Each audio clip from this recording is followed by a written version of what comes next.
I'm Senator Ken Yager talking to you today from the Capitol. As we approach the end of the session, our attention turns toward the budget. That's why I was in the Budget Appropriation Subcommittee this week, offering an amendment to the governor's appropriation bill. You see, my friends, we're in a public health crisis.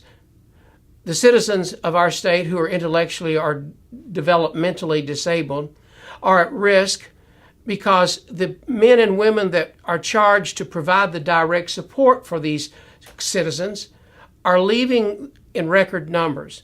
This year, for example, we had a 46% turnover rate in the men and women that we expect to take care of our most vulnerable citizens.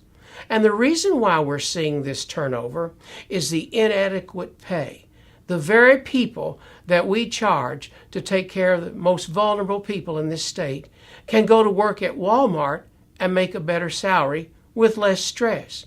So I'm proposing a $21 million amendment to the governor's budget that will trigger $20 million in Medicaid money, and together those funds will enable a $1 an hour increase for our direct support personnel, are those professionals who are charged with the care of the intellectually disabled and the developmentally disabled. That's not too much to ask when you consider that over the last 10 years, these folks have only received a 48-cent pay raise spread over 10 years.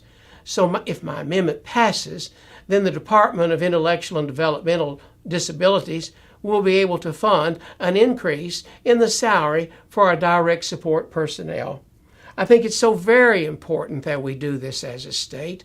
We have an obligation, in my opinion, as a state to take care of those folks and offer support and training for folks who can't take care of themselves or speak for themselves in some instances.